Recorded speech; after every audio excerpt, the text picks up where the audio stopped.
kalau fasa itu secara mikrostruktur itu merupakan daerah yang memiliki unsur sama, tetapi struktur atau komposisinya itu berbeda dari daerah lain. Jadi misalnya kita punya H2O. H2O ketika fasanya itu solid, nah dia memiliki tatanan molekul-molekul yang cukup padat. Kemudian untuk H2O di fasa liquid itu bisa jadi eh, tekanan molekulnya agak acak begini ya. Jadi memang dia force atau tegangan dan regangan antar molekulnya itu jauh lebih besar dibandingkan dengan yang solid. Kalau solid ini force-nya antar molekulnya itu kecil sehingga dia memiliki eh, tatanan atau letak per molekulnya itu cukup rapih. Berbedanya dengan liquid. Kemudian ketika H2O dalam gas, nah itu di dalam fase gas itu dia akan menjadi random sekali. Jadi jaraknya antar molekul, antar partikel itu bisa sangat jauhan. Kemudian kalau untuk padatan, itu setiap molekul air memiliki force atraktif atau daya ikat yang tinggi dengan molekul lainnya. Sehingga fasa solid yang terbentuk itu memiliki sebuah bentuk yang fix ya. Jadi eh, karena antar partikelnya itu dia memiliki jarak yang berdekatan, sehingga attractive force-nya itu cukup tinggi. Ya, karena dia cukup tinggi, itu menyebabkan antar partikel, antar molekul itu menjadi saling berdekatan. Berbeda dengan fase liquid itu attractive force-nya atau daya ikatnya lemah, sehingga susunan antar molekul atau antar partikelnya itu agak random. Ya, tapi tidak serandom di gas.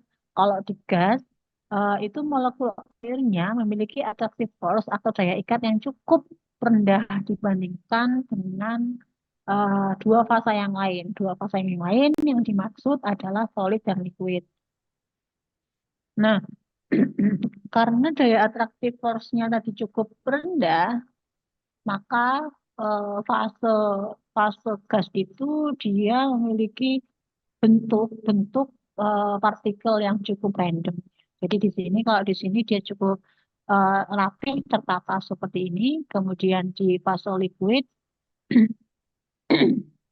kalau di fase liquid karena tadi gaya atraktifnya itu lebih rendah dibandingkan dengan solid, maka susunan dari partikel atau molekulnya itu agak random. Dan yang paling random adalah di fase gas ya. Karena di sini gaya antar molekul, gaya antar partikelnya itu dia cukup rendah. Dan ini di sini sangat mungkin terjadi sebuah collision ataupun bukan gitu. Kemudian apa yang dimaksud dengan transisi fasa? Jadi perubahan fasa tanpa mengalami perubahan kandungan unsur kimia. Jadi yang sudah saya jelaskan sebelumnya, kalau fasa itu perubahan fasa biasanya terjadi pada senyawa-senyawa yang komposisinya sama, hanya saja dia fasanya berbeda. Jadi seperti H2O, seperti CO2. Apakah ada CO2 padat? Ada. CO2 kering? Ada. CO2 liquid juga ada. Nah, contoh dari transisi fasa atau perubahan fasa, misal perubahan fasa padat menjadi cair melalui melting atau pelelehan. Jadi di sini dengan perlakuan suhu tertentu dari solid menjadi liquid itu molekular motionnya semakin besar ya, pergerakan molekul itu dia semakin tinggi. Jadi kalau dengan pemanasan, dengan pengenaan panas di sini dari solid, kemudian karena adanya fungsi panas tadi itu memecah daya atraktifnya sehingga dia akan menjadi liquid. Nah, di liquid sini eh, molecular motion atau kebebasan bergerak molekulnya lebih besar. Kemudian dari liquid dipanaskan lagi pada sampai sampai suhu tertentu, dia membentuk fase gas. Nah, dari liquid ke gas juga sama, pergerakannya akan meningkat sehingga pergerakan molekul ya, pergerakan molekul misalnya H2O, misalnya H2O, pergerakan molekulnya akan semakin tinggi.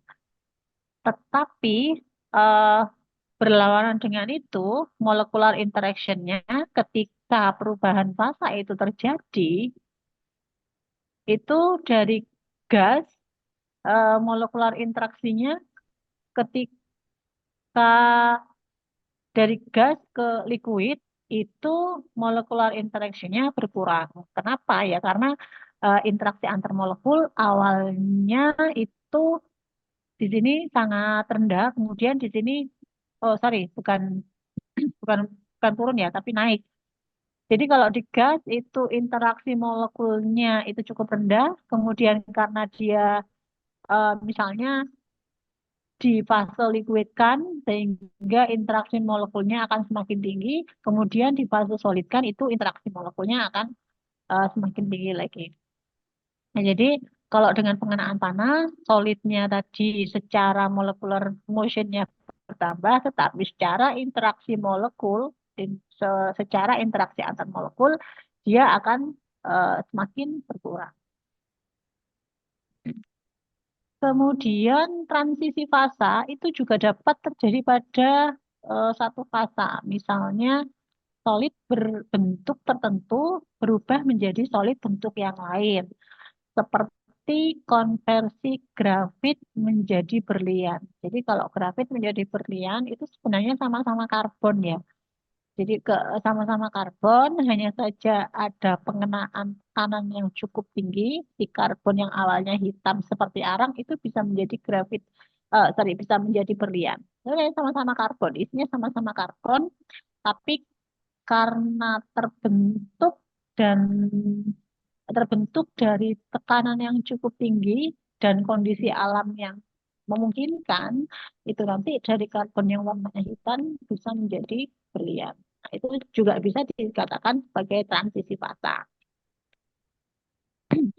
Nah, transisi fasa kalau untuk karbon itu cukup banyak. Transisi fasa bisa dikatakan sebagai allotrops ya. Allotrop itu apa?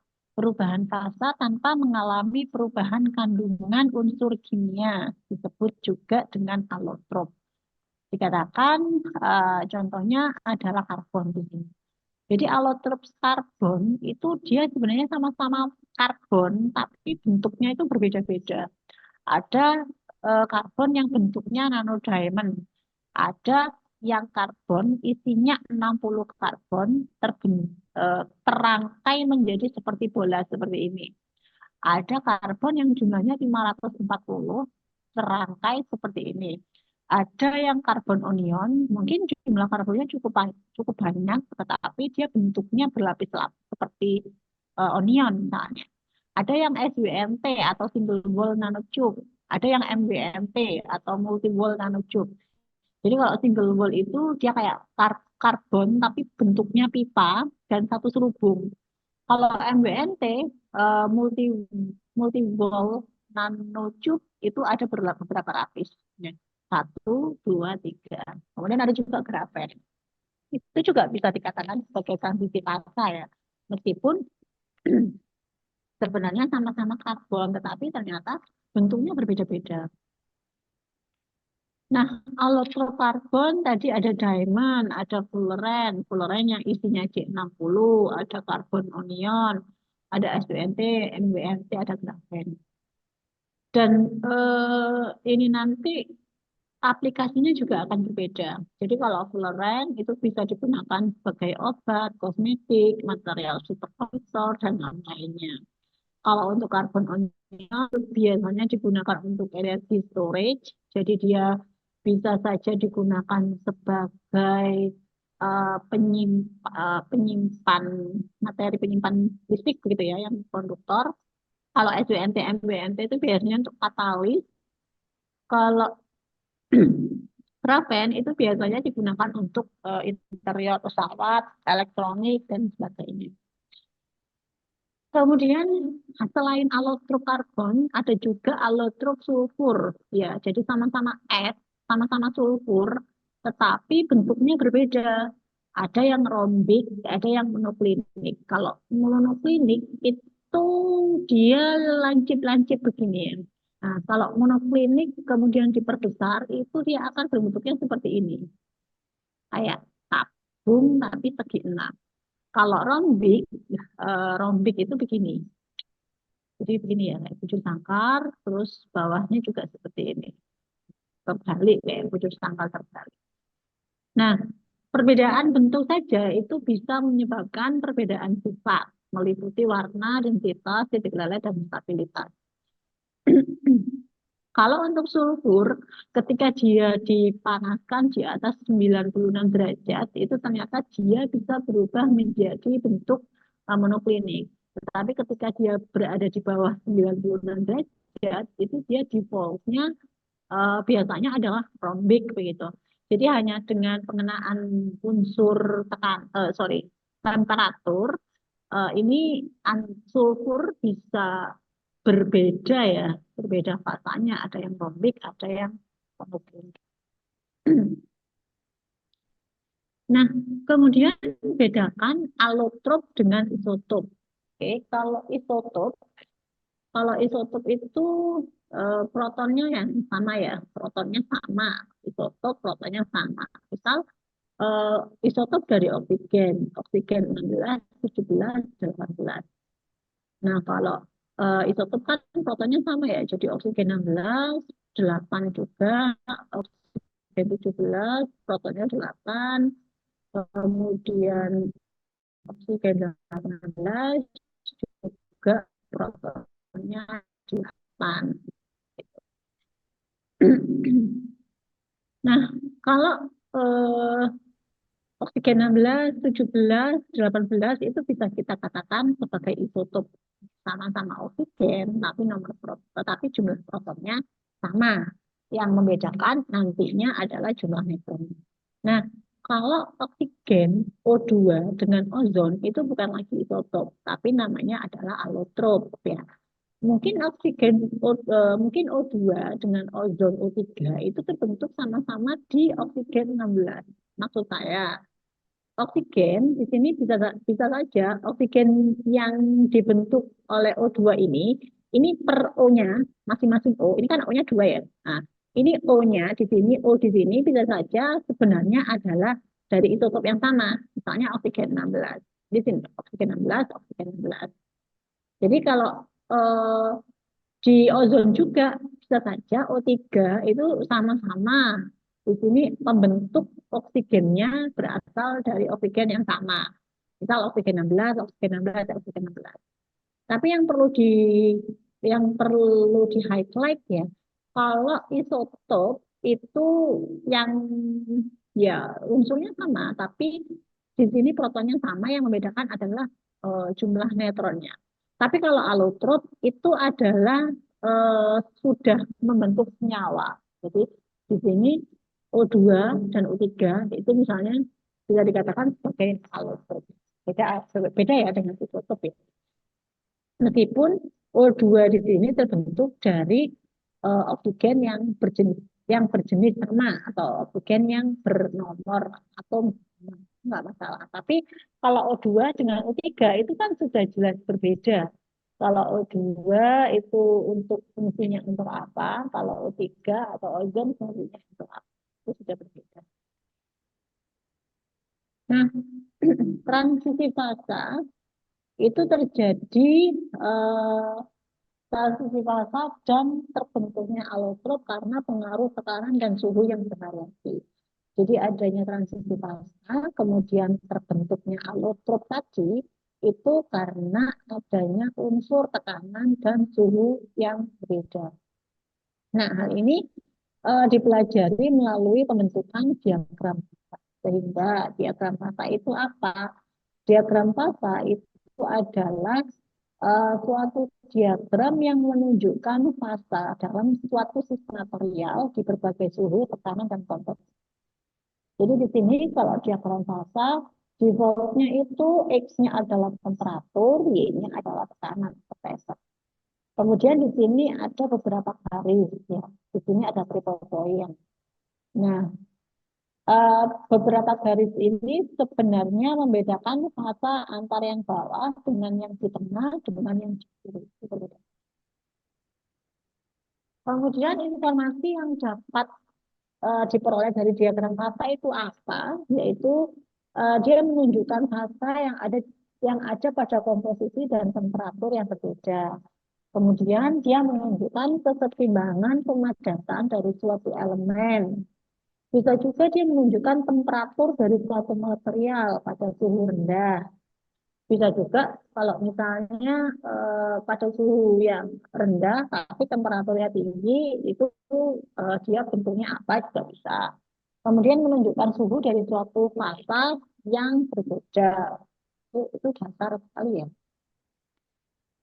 Kemudian diagram fasa untuk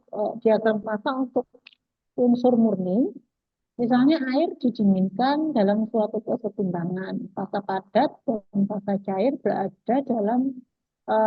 berada bersama-sama dalam batas fasa atau dikatakan sebagai ya di sini batas fasa, di sini ada es, air sebagai fasa padat, kemudian di sini air sebagai fasa cair. Di sini batas fasanya. Kalau air sebagai fasa cair dan air sebagai fasa uap atau fasa gas, di sini batas fasa. Nah, batas fasa ini nantinya yang akan dijadikan line di sini tadi. Nah, ini dikatakan batas fasa. Kalau misalnya secara eksperimen kita bisa melihatnya begini. Tapi ketika kita tuangkan menjadi sebuah objek diagram, ya tadi berupa line-line pada diagram temperatur Celcius panas. Yang ini seperti ini ya jadinya. Ini diagram tata unsur murni seperti air dapat dinyatakan dalam diagram keseimbangan fasa tekanan temperatur atau dikatakan sebagai tekanan temperatur pressure temperatur equilibrium diagram. Jadi di sini X-nya adalah suhu, kemudian Y-nya adalah temperatur. Di sini ada triple point. Ya. Kemudian daerah yang berwarna kuning di sini adalah water vapor, artinya air yang berfasa gas. Kalau water saja berarti air yang berfasa cair. Kalau ice ya berarti air yang berfasa padat. Jadi ada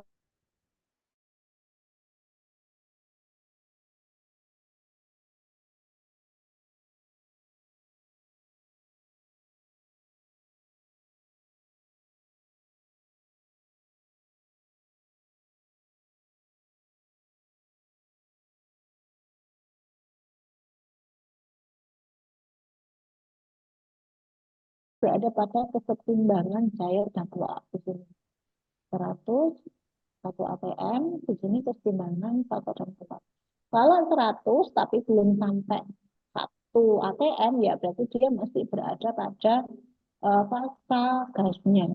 Tapi kalau misalnya 100 sudah sampai tekanannya katakan lebih dari 1 tm, berarti dia berada pada fase liquidnya. Kalau untuk padat, di sini yang berwarna putih, diagram yang berwarna putih di sini, dia pada kondisi 0 derajat Celcius, di sini kan 0 derajat Celcius, kemudian pada tekanan 0,006 saja, tanpa harus naik ke 1 atm, itu dia sudah bisa menjadi padat. Kemudian, kalau ini sebenarnya sama dengan yang sebelumnya, tipe diagramnya sama ya. Temperatur ini pressure. Di sini solid phase, di sini yang H2O dalam bentuk padat tadi, kemudian H2O dalam bentuk cair, ini H2O dalam bentuk padat.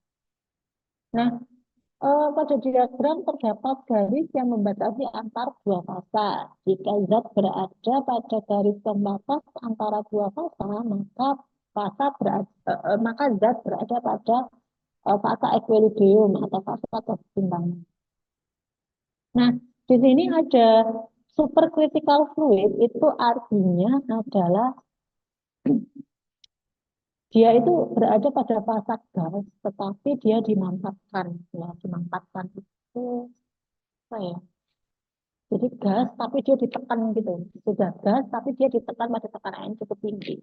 Itu namanya fase fase supercritical fluid. Ini sebenarnya eh, sama kayak ini, fasanya itu gas, sama-sama gas ya. Jadi, tapi jarak antar molekulnya ini kan lebih kecil ya dibandingkan dengan fase gas. Tetapi dia lebih besar dibandingkan dengan jarak yang antar liquid. Nah, ini artinya di sini adalah superkritikal itu adalah gas, fase gas, tapi dia ditekan gitu. Jadi dia dimanfaatkan. Kan sangat gitu. Sehingga jarak antar molekulnya itu lebih rendah dibandingkan jarak antar molekul di fase gas. Tapi sebenarnya sama-sama gas, bentuknya gas, hanya saja dimanfaatkan. Nah, pada diagram tadi itu ada dua titik yang penting, yaitu titik triple atau triple point dan titik kritis atau critical point. Kalau triple point itu titik di mana fase padat, cair, dan gas hadir bersamaan dalam keseimbangan yang dinamis.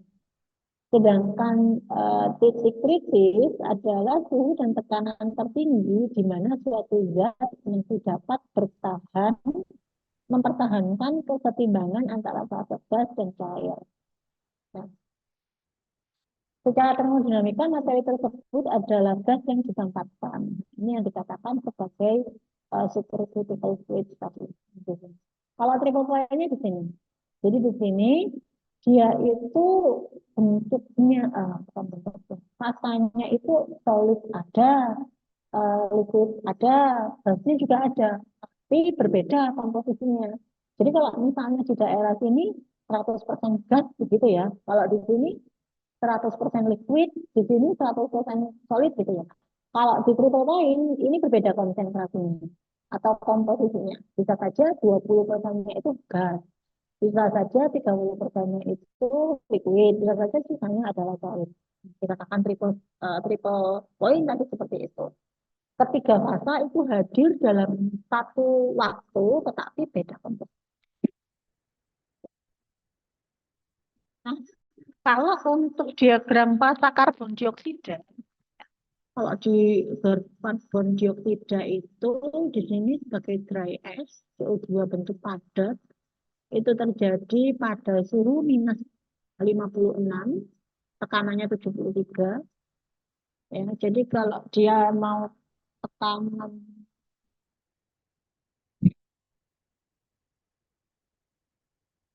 jadi kalau dia tekanannya itu 1 atm, kalau mau membuat CO2 gas, ya berarti dia caranya diturunkan suhunya sampai ya sekitar kurang dari 78,5, minus 78,5. Jadi gini ke sini ya, semakin ke kiri seperti ini. Semakin ke kiri dengan tekanan yang sedikit saja, kenaikan tekanan yang sedikit saja, CO2-nya juga bisa menjadi CO2 pasif. Kemudian di sini titik triple point-nya di sini. Ya. Kemudian untuk daerah yang berwarna biru ini CO2 dalam bentuk atau dalam fasa cairnya. Kalau yang di sini CO2 dalam fasa gas. Nah, di daerah ya katakan suhu 31 atau suhu 25 di daerah suhu ruang tekanan 1 atm, ya kalau CO2 pasti bentuknya gas ya. Tapi kalau misalnya kita ingin CO2 di suhu ruang, tapi fasanya adalah liquid, ya berarti dinaikkan saja tekanannya. Di sini katakan 25, di sini 25, kemudian kita ingin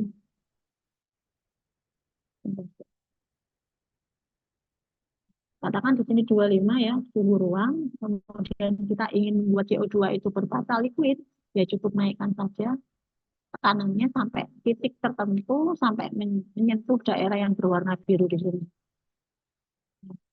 Nah, ini mungkin sekitar cukup tinggi ya sebetulnya. Di bawah 73. Kalau super CO2 yang ditempatkan di sini, ini ketika berada pada suhu lebih dari 31 derajat Celcius, di atas 73 derajat, dia akan menjadi CO2 gas, tetapi dia seperti dinampakkan. Nah, kemudian selain H2O, kemudian CO2, ada juga diagram fasa untuk iron atau Fe ya. Jadi kalau Fe ini yang kayak kita katakan allotrope tadi juga ya, sama-sama Fe, tapi bentuknya eh, jenis kristalnya berbeda. Ada alpha Fe, ada gamma Fe, ada delta Fe. Kalau alpha Fe itu dia BCC atau body centered cubic. Kalau FCC itu face centered cubic. Kalau BCC ya body centered. Nah, jadi sama-sama Fe ya teman-teman, sama-sama Fe tetapi ternyata berbeda bentuk kristalnya itu akan berbeda juga sifat-sifatnya.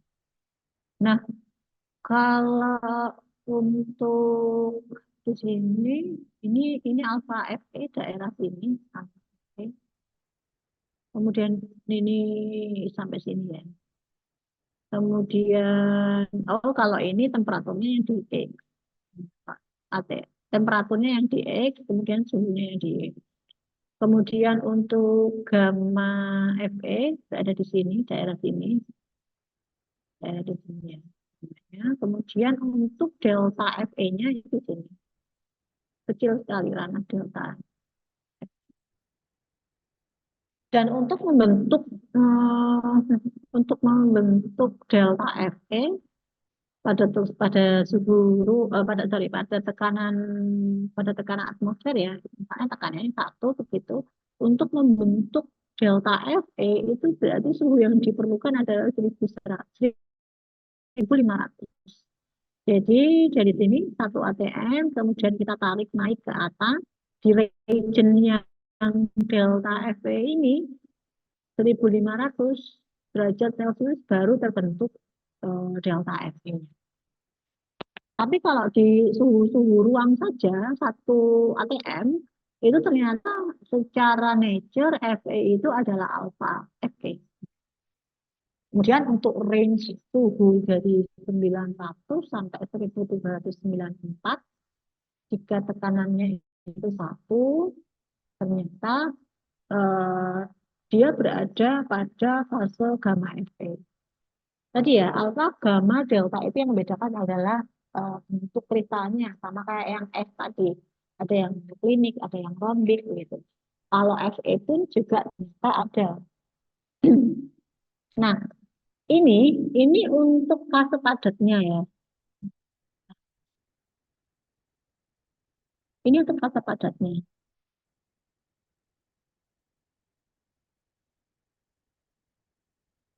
Ini untuk fase padat. Jadi daerah sini itu untuk fase padatnya. Ya, daerah sini nih semuanya. Nah, kemudian ternyata ketika Fe itu sampai batas suhu 1538 derajat Celcius, ketika dia dipanaskan di atas 1538, dia itu akan menjadi liquid. Tapi ketika menjadi liquid, karena dia bukan kristal ya, kalau liquid kan otomatis padatnya hilang ya. Karena dia liquid, sehingga alfa, gamma, dan deltanya itu nggak ada. Ya, alfa, gamma, delta itu hanya terbentuk ketika fasenya adalah fasa padat. Nah, ternyata di fasa padat tadi itu terbagi menjadi 3 fase. Nah, selain liquid, kemudian kalau misalnya eh, ada juga fase vapor dari Fe ketika tekanannya adalah 10 pangkat minus 8 atm. Kali 1/10 pangkat 8, 0, berapa gitu ya. Kemudian dia dipanaskan, ternyata Fe juga bisa menjadi uap. Tapi suhunya harus tinggi sekali. Itu mulai ya sebenarnya daerah sini sudah bisa menjadi uap daerah sini. Dan ini daerah sini sudah menjadi uap. Ini ke atas yang ungu ke atas itu dia sudah menjadi uap. Tapi tekanannya cukup rendah dengan suhu yang tinggi. Tuh. Nah, ini kalau ferit itu alfa, kemudian austenit itu gamma, kemudian delta juga disebut sebagai ferit, tetapi eh, bedanya kalau delta itu BDC ya,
transisi fasa pun tidak transisi fasa tidak hanya terjadi dari padat, cair dan gas ya.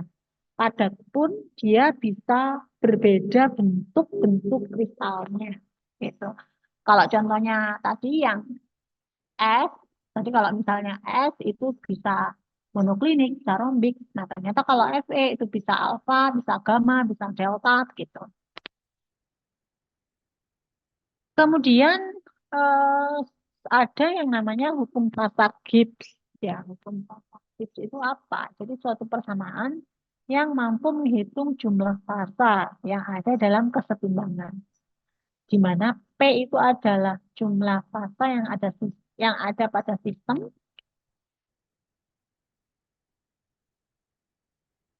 kemudian F itu adalah derajat kebebasan, C-nya adalah jumlah komponen. Misalnya begini. Untuk diagram fasa air murni H2O tadi ya, H2O pada titik triple jumlah fasa sama dengan 3. Sehingga jumlah komponen itu karena kan dia fase murni ya, satu komponen hanya H2O. Sehingga derajat kebebasannya adalah 0. Jadi di sini fasanya diagram fasa tadi fasanya ada 3. Kemudian eh, C-nya komponen karena dia murni berarti 3 plus F, 3 plus F sama dengan 3 kan. Karena di sini C-nya komponennya satu, H2O murni saja. Nah, artinya apa? Artinya F sama dengan 0 itu eh, tidak ada variabel atau baik suhu maupun tekanan yang dapat diubah dan tiga fasa tetap ada di titik itu. Triple ini, maka titik triple ini disebut invariant point atau titik tetap atau titik titik yang tidak berubah. Jadi ketika F-nya 0 itu berarti eh, triple point-nya ya tetap di situ. Ya, titik triple point yang tadi yang kesetimbangan antara tiga komponen atau tiga fasa tadi ya. Nah, misalnya pada garis batas cair dan padat itu jumlah fasanya kan ada 2. Kemudian komponennya satu karena kan H2O murni. Nah, nanti F-nya itu adalah satu karena F sama dengan C plus 2 min P, yang mana P-nya di sini adalah 2. Sehingga F-nya satu. Artinya apa?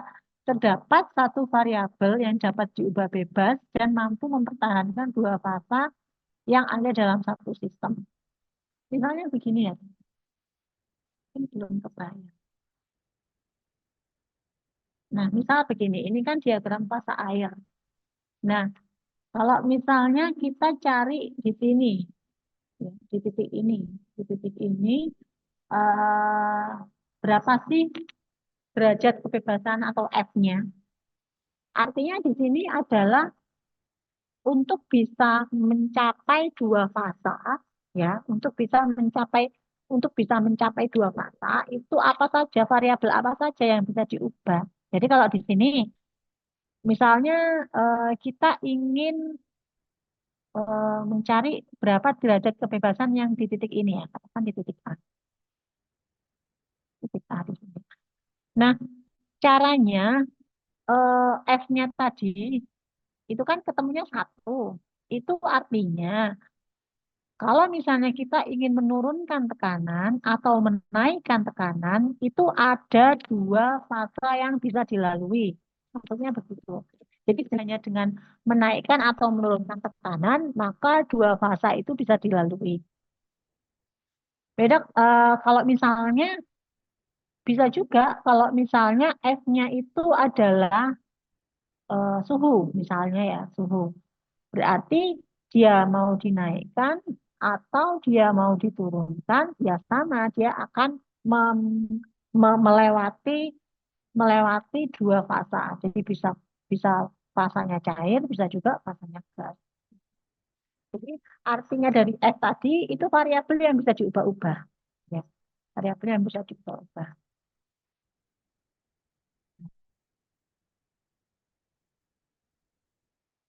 Oke. Kemudian nah,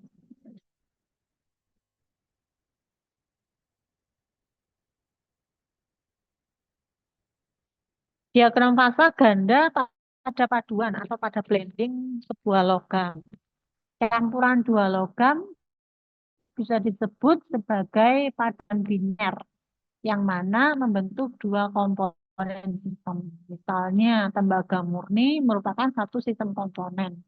Tetapi kalau tembaga dicampur dengan nikel itu merupakan sistem dua komponen. Jadi tadi kalau yang murni tadi ada contohnya H2O, ada CO2, kemudian ada Fe, ternyata itu bisa di-blend. Ya, jadi masing-masing unsurnya itu bisa di-blend atau dicampur. Pada beberapa sistem logam, dua komponen, dua elemen mencair sempurna satu sama lain, baik kondisi cair maupun padat.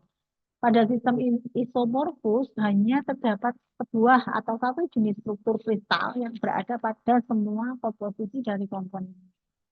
Nah, misalnya ini ya, contohnya adalah eh, hematit dilakukan blending dengan TO2.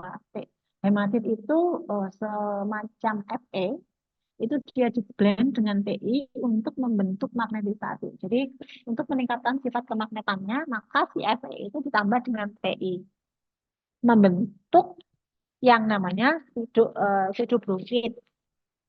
Pseudobromid ini semikonduktor, fiber optik, dan juga bisa digunakan membran fuel cell. Ya. Nah, tapi di sini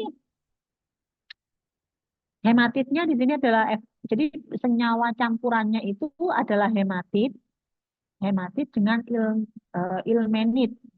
Hematit itu Fe tanpa Ti, kemudian ilmenit itu Fe dengan TiU, Ti dengan Ti. Nah, semakin ke kanan itu Ti substitusinya Ti ditambahkan ke Fe ini semakin banyak.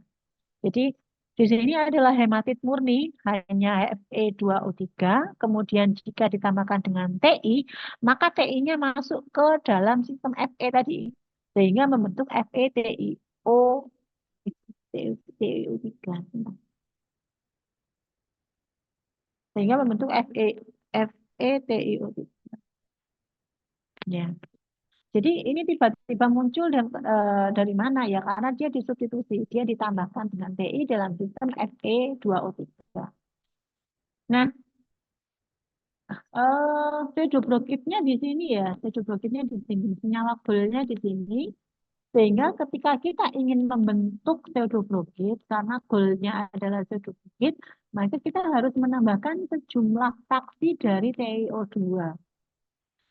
Berapa fraksinya? Di sini kalau untuk ingin membentuk pseudobrokit, berarti kira-kira eh, fraksi dari TiO2-nya itu 80% yang ditambahkan. Jadi Fe2O3 ditambahkan 80% TiO2, ya. Kemudian dipanaskan sampai kira-kira suhunya itu 500. Cara bacanya begitu. Nah, kalau sudah Fe2O3 ditambah dengan TiO2 pada 80% dan pemanasan 500, itu kemungkinan titiknya kan di sini. Nah, kemungkinan kalau titiknya di sini, maka sudah titiknya terbentuk. Gitu. Kalau 90 derajat dari TiO, oh sorry, 90% TiO2 itu juga bisa. Ini 0,9 ya, fraksinya berarti kan 90% katakan. Kalau 90% TiO2 ditambahkan dalam sistem Fe2O3, kemudian kita panaskan sampai suhu berapa bisa terbentuk pseudobrokit. Kira-kira sampai 400. Kira-kira sampai 400. Jadi kita bisa menurunkan penggunaan suhu melalui penambahan fraksi atau konsentrasi dari TiO2. Suhunya bisa turun dari 500 ke 400, tapi ya fraksinya harus ditambah. Cara bacanya begini. Itu yang dinamakan sebagai diagram fasa untuk blending atau paduan logam. Nah, contoh yang lain seperti ini. Ya. Kalau ini ada perhitungannya ya, teman-teman. Jadi bisa tolong dicatat atau diperhatikan. Nah, kalau ini itu adalah campuran dari Cu dengan Ni, tembaga dengan nikel. Ya, kalau di sini Ni 100% berarti semakin ke kanan itu jumlah Ni-nya semakin besar. Ya. Nah, kalau di diagram paduan atau diagram blending dua logam itu biasanya yang berperan adalah fraksi versus temperatur. Tekanannya sudah tidak terlalu eh, banyak berfungsi karena di sini kebanyakan itu adalah komposisi versus temperaturnya. Tekanannya tidak diotak-atik begitu. Nah, eh, kalau di sini Ni-nya 100%, kalau di sini Ni-nya 0%. Ya. Kalau Ni-nya 0%, itu artinya Cu-nya 100%. Kalau Ni-nya 100%, itu artinya Cu-nya 0%. Jadi berbalik begitu ya. Semakin ke kanan, jumlah Ni-nya itu semakin tinggi. Yang artinya ketika Ni semakin tinggi, maka Cu-nya semakin rendah. Karena kan jumlahnya itu harus 100%. Jadi misal di titik 70, itu artinya 70% Ni, sisanya adalah Cu. Misal di titik 10 sini, itu artinya 10%-nya adalah Ni, sisanya adalah Cu. Jadi di sini 10% Ni, 90%-nya adalah Cu. Cara bacanya begitu. Nah, kemudian ada beberapa fasa di sini. Di daerah yang di bawah garis ini kan garis ya. Di bawah garis ini itu solid solution. Jadi larutan yang bentuknya itu padat. Kenapa dikatakan larutan? Karena dia campuran dari Cu dan Ni. Meskipun dia dicampur, kemudian dipadatkan, ya memang padat, tapi itu sebenarnya campuran dari dua buah logam. Makanya kenapa dikatakan solution itu karena campuran dari Cu dan Ni, solid itu karena campurannya itu bentuknya padat. Ya. Tetapi suhu yang agak tinggi, di sini ya, sorry, di sini. Di sini, ini ada daerah lagi di sini. Ini kan suhunya tinggi. Nah, di sini liquid. fasenya liquid. Jadi antara CU, NI sama-sama tetap masih ada CU dan NI-nya, tapi fasanya dia fasa cair.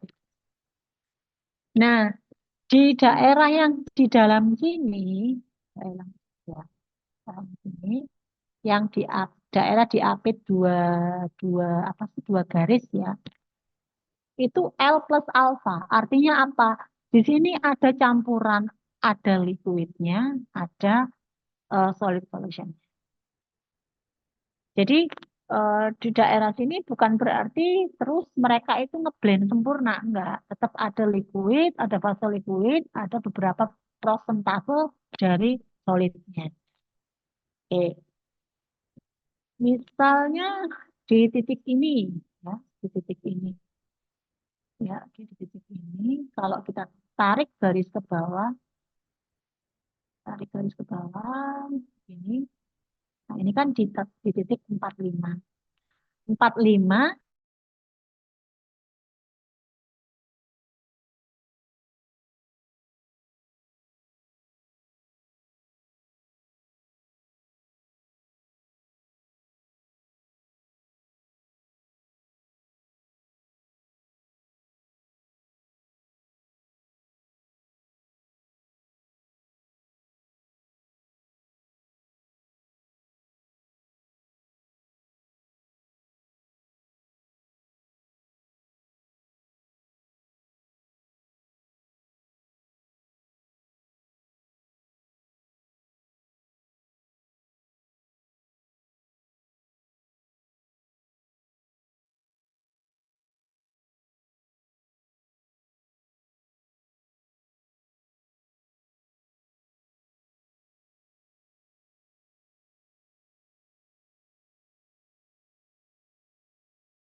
Ya.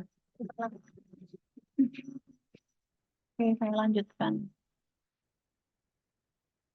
Nah, tadi sampai mana? Bentar. Oke. Nah, berapa komposisi dari fase liquid dan fase solid alfa di sini itu bisa dihitung.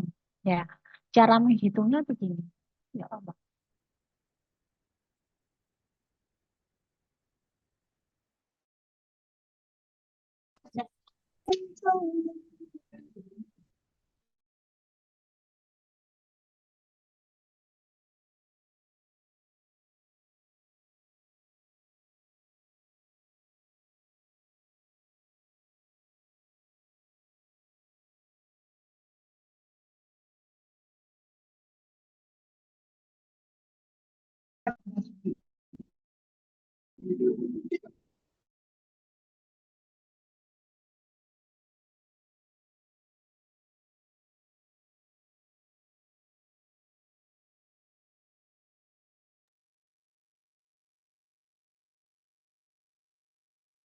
Ya. Nah, untuk mencari berapa prosentase dari em, fase cair maupun fase padat yang ada di dalam kurva yang kecil ini, kurva yang ini ya, antara ini dengan yang di sini, ini kan kayak terbentuk lungkup gitu ya. Nah, itu cara menghitungnya begini. Jadi,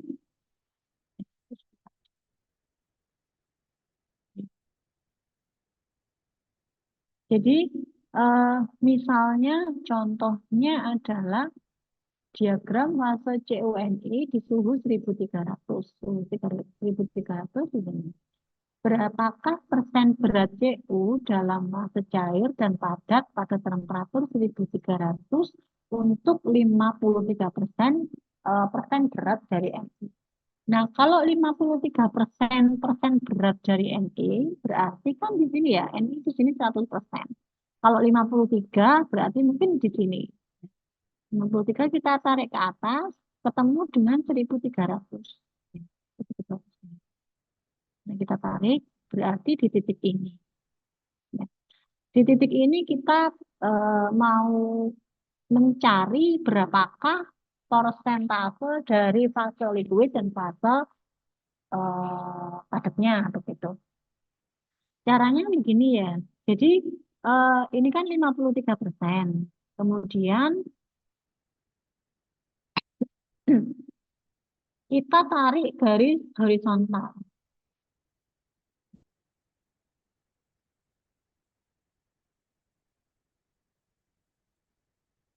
Di sini ini fase ini 53%-nya di sini.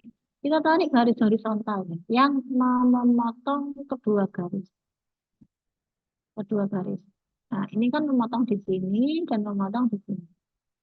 Titik yang akan kita cari di sini. Ini titik yang akan kita.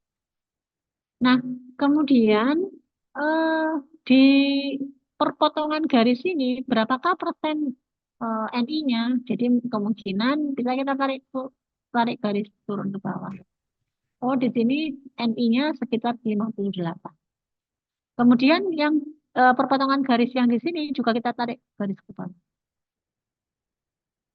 Ini sekitar 45. Nah, untuk mencari masing-masing persentase dari liquid maupun solidnya, caranya begini. Jadi 58 di sini, garis yang berbatasan fase bawah ini, garis yang berbatasan dengan fase solid tadi, dikurangi dikurangi dengan 53. Jadi soalnya tadi dibagi dengan 58 yang garis bawah ini dikurangi dengan 45. Sini 45 itu yang dia berbatasan atau berpotongan dengan kurva yang atas. Ya, jadi 58 dikurangi 53 per 58 dikurangi 54. Hasilnya adalah 38. Sehingga berat fasa dari fasa cairnya itu 38%. Di sini 30, berarti fase cairnya itu 38%. Ini padat ya. Ini fase padatnya itu adalah 100% dikurangi 38%. Sama dengan 62. Jadi caranya kalau misalnya ditanyakan, misalnya di titik ini ya, titik ini. Katakan di sini adalah 65. 65 Ni pada suhu 1360 katakan ya. Titiknya di sini. Nah, berarti cara mencari masing-masing prosentase dari fase cair maupun fase padatnya itu ditarik saja garisnya, garis horizontal yang memotong dua garis. Di sini, ini perpotongan yang pertama, ini perpotongan yang kedua. Kemudian ditarik ke bawah, kira-kira ini berapa? 70 katakan ya. Berarti 70. Yang satunya ditarik juga dari bawah. Kira-kira berapa? Misal di sini adalah 5. Sehingga caranya adalah 70. Ini tadi yang ditanyakan adalah 65. Jadi 70 dikurangi 65 per 70 dikurangi 55. Oke, berarti nanti eh, fase cairnya adalah sekian, kemudian sisanya 100%. 100% dikurangi sisanya tadi adalah. Baik, sampai sini ada yang mau ditanyakan dulu?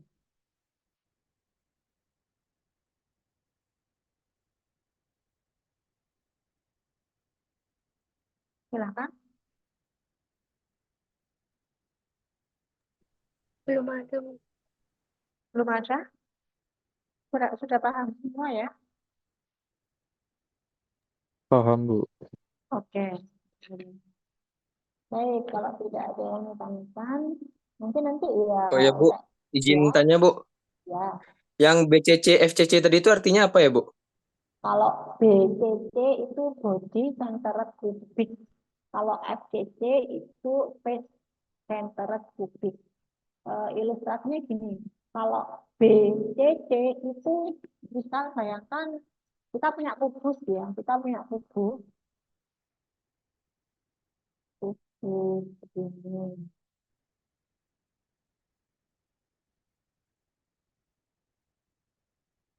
Karena kita punya kubus.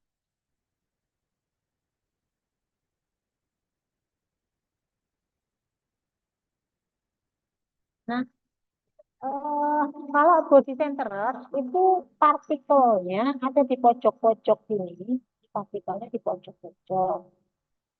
Pojok ada 8 kan berarti ya 8. Nah, di tengah-tengah kubus, di ruangan ini, di tengah kubus ini ada satu yang utuh di sini. Itu yang body center kubik. Kalau face center kubik itu di sisi-sisinya sini ada. Sisi sini ada satu, sisi sini ada, sisi sini ada, sisi sini ada. Jadi di masing-masing sisi ya, ini sisi atas, sisi samping, sisi depan. Kalau body center kubik kan face center kubik.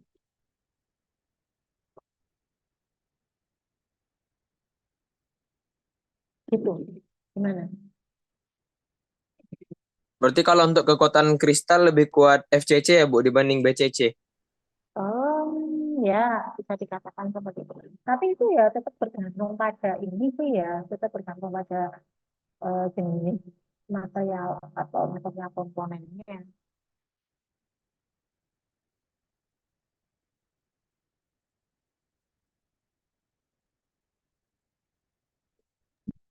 Oke Bu, terima kasih Bu. Oke. Yang lain,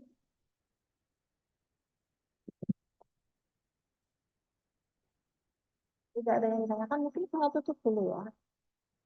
Ya, terima kasih atas perhatiannya. Semoga ilmu apabila saya ada kesalahan.